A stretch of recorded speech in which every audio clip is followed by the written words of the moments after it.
Well, hello and welcome to all of our Gold Learning family. It's so good to have you back here once again. We have the pleasure of sitting down with Professor Lesley Page, CBE. Welcome, Lesley. It's so great to have you back here. Thank you so much, Fiona. I'm really pleased to be here. I'm so excited. So Lesley's here with us today because she is going to be speaking at our upcoming Gold Midwifery Conference. You can check all of that online at goldmidwifery.com, and I'll tell you more about that just in a minute and when Lesley's going to be talking, because you don't need to miss it. It's going to be a free and open access, and this is going to be such an important talk. You can see the title on your screen right now, Humanizing Birth, and we're going to be jumping into that title as well in just a moment. But first of all, Lesley, I'm so excited. You gave me that. We were talking offline. The inside scoop is in the back end we were talking offline, and Lesley was alluding to some of the things that have changed in her life, most recently when she was the president of the Royal College of Midwives. But first of all, I'm going to take you even further back, Lesley, to how some of these things started in your life. Why was it that you wanted to become a midwife, and who influenced you many years ago when you first got started? Well, when I was 4 years old, I broke my leg, and I was admitted to hospital, and I became very ill in hospital, and I was in hospital actually for a few months. Wow. And at that time, this is really important for two reasons. At that time, I decided I wanted to be a nurse. I was 4 years old. My parents thought I was going to die. And at one stage, my mother came to visit me, and I looked at her and said, I think nurses are absolute angels. When I grow up, I'm going to be a nurse. Wow. And later, of course, that became, I did midwifery at the end of my nursing, and then became an absolute passionate midwife. But the other reason that this is so important is that when I was in hospital, your parents were only allowed to visit once a week. You were on your own. Wow. And that has really made me be aware of the importance of mother-baby attachment, the attachment between parents and their children. And that's been a strand or a theme of my work throughout my life, how midwives can support and contribute to a strong mother-baby bond. And then when I was 18, I became a nurse, and at that time you always you did midwifery after your nursing. Right. And I just loved midwifery, and actually I left midwifery for a little while, but then I went to Canada, and I worked in the north of Canada, and then I worked in Vancouver, British Columbia, where I was one of the people who established regulated midwifery in British Columbia, Canada, and was involved with colleagues in setting up the first midwifery project in Canada integrated into the health service.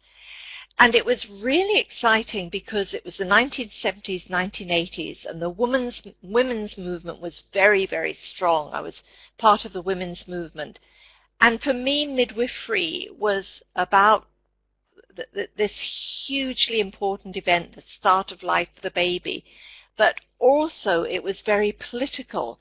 It was about women having autonomy and being in control of their care, and it was the time of our bodies ourselves. So recognizing that the care the woman had around childbirth, it was really important that she had control. It was her body, it was herself, it was her baby, would have massive implications. So it was very much a political thing, but I always loved practice in midwifery. It was so interesting, and I could see how important it was to the woman and her family, and the difference that quality of care would make to the woman and the baby and her family, her partner and her family. Yeah, and to me it's so amazing. It reminds me of the ribbon that binds us. You know, that thread that keeps all those things together, and the fact that you were able to at such an early age really be exposed to some of that for sounds like a very dire situation at times where you were alone in the hospital, but yet you came out with, a great view and almost an understanding at such an early age, which led you to that part. And then I'm hearing you're talking somewhat about that political interference. And I know that you're going to touch on some of that for us, which is very fascinating because I think this is something that is not heard of outside of the field, and I think that we need to keep talking about it as birth workers and hear more about it. So I'm excited, Lesley, to hear more of that. So I hope that you'll be sharing some of that. So I'm going to move you fast forward now because I know there's so much to your story, and I know you'll be sharing more with us on the day as well. But you ended up in your career, well, not ended up, but you got to the point where you were part of the Royal College of Midwives, and you became the president. Now, tell us, Lesley, because you alluded to this about, how this changed your outlook. So tell me a little bit about how that came about and how it changed you. Well, I was elected as president of the Royal College of Midwives, and the Royal College of Midwives now has 48,000 members. The vast majority of midwives and some maternity support workers and student midwives are members. Mm-hmm. And I was an ambassador, and I worked very closely with the chief executive, Kathy Warwick, at that time. And when I became president, I decided that I would accept every invitation to speak and to visit and to learn more about midwifery.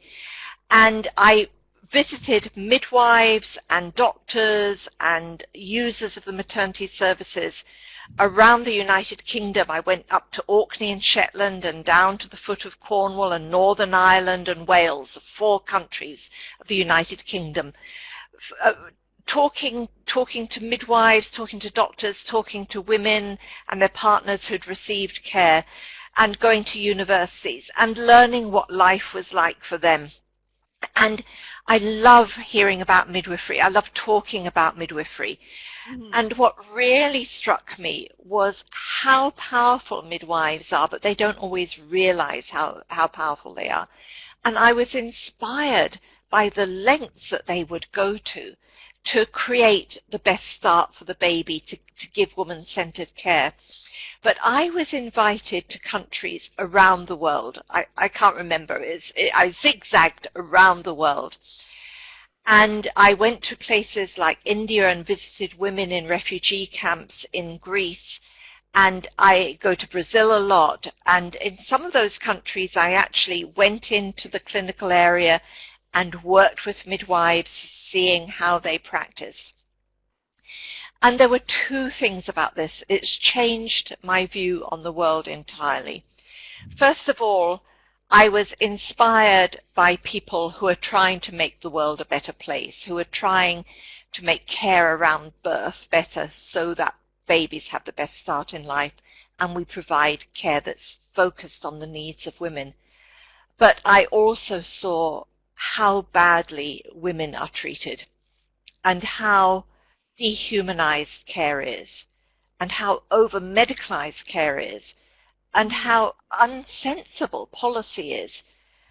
For example, in India, women are paid to go to hospital, but the hospitals are way beyond capacity and they can't take a family member in with them. They lie on their back on a metal trolley with their legs in the air with no pain relief. And I couldn't sleep sometimes. And what I decided was that where we have this dehumanized care and where we have women who do have no access to care, that it's because women aren't respected. It's because people don't care about women. And if we cared about women across the world, we would reduce maternal mortality. We would reduce perinatal mortality. We would reduce morbidity. But it was these 2 pictures really, and it was a loss of innocence. I could see, and this isn't just low resource countries, even in Europe, extreme over-medicalization, private practices where 90% of women have a cesarean section, for example, and where women in the public service have they have really poor care, they don't have adequate support, they don't have access to pain relief. And I realize that midwives are absolutely critical to giving every woman the best start when she becomes mother, and every baby the best start, and integrating the father or the woman's partner, and supporting the integrity of the family. And I started to see that we have a lot of areas to work in, and women need access to medical care, but we also need political work, the integration of human rights into maternity care is absolutely essential. Mm-hmm. And midwives have been the people who've developed some of the science and some of the development of practice that has been amongst the most important development in maternity services in the last few decades. Think about the scholarly work around the Lancet series, but also developing midwifery-led care, evaluating midwifery-led care, understanding the importance of the relationship between the midwife and the woman. So there's a kind of renaissance, a resurgence of midwifery, and we're taking the traditional from midwifery and putting it into modern-day maternity services, and modernizing the tradition of being with the woman, being the wise woman. In Iceland, the midwife is mother of the light. There are all these beautiful phrases about midwifery. Yeah. And midwifery is so fundamental. And I think we have to be more political. We have to be more confident. We have to own this wonderful knowledge that we've developed. We need to work with others. We need to work as partners with doctors. We need to be lobbying governments and being comfortable, and just really, as Jamie Oliver, the famous chef in England, says, we need to big up midwifery. But it's not just midwifery. It's nurses, and it's doctors, and it's doulas, and it's maternity support workers, and users, and politicians. And the other thing I noticed was that wherever midwifery had progressed around the world, there had often been a woman politician or a man politician who'd had a particular experience of birth. Oh, so wow. I think that we have a lot of problems facing us. Mm-hmm. The world is very disturbed at the moment. It's very upside down. And we're working in this kind of a revolution of culture around politics, around society. But we've developed so much that's a good platform, a good jumping off point of improving midwifery, of scaling it up, of making sure that every woman has access to a skilled, educated, and compassionate midwife. And we make all the difference in the world to the best start in life. That pretty much sums up, on the short form of what a midwife does. And, what's really interesting, Lesley, is this resurgence that we're seeing. And I think that's, it's sort of been an undercurrent, but there are voices like yours and many others who are standing up and, wanting to take ownership, from the mother who doesn't know anything to the midwife who feels like she is a bit of a silo in her work because she's the one that wants to make the changes. And as we connect each other, and work with each other, like you said, and collaborate, we know that we can make change because we've seen it. We've seen the change coming, and we've seen good changes, and we know that there's still lots of other changes that we need to make as well. So I love your voice to this matter, Lesley. It's just wonderful to hear it. It's time to stand up and make that noise. That's wonderful. Thank you so much. Thank you.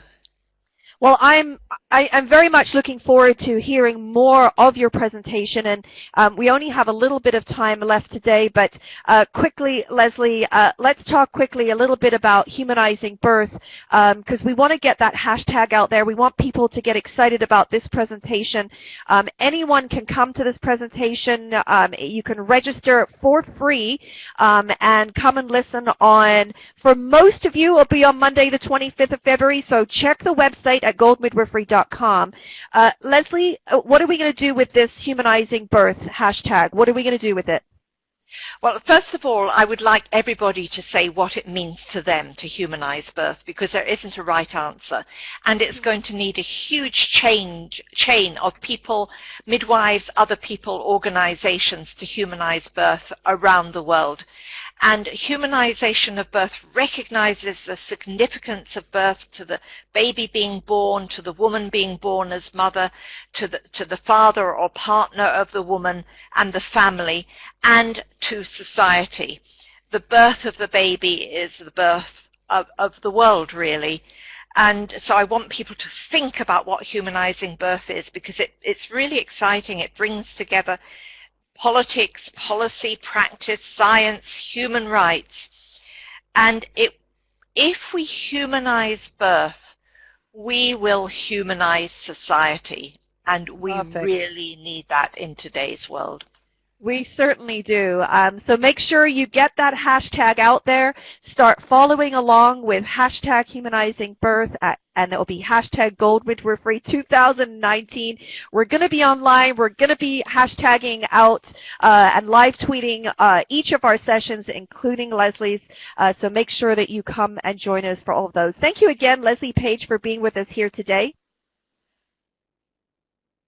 It's been so much fun having you here, and I'll look forward to having you on the live day. And thank you again to our listening audience. We'll look forward to having you back once again. Bye-bye for now, everyone.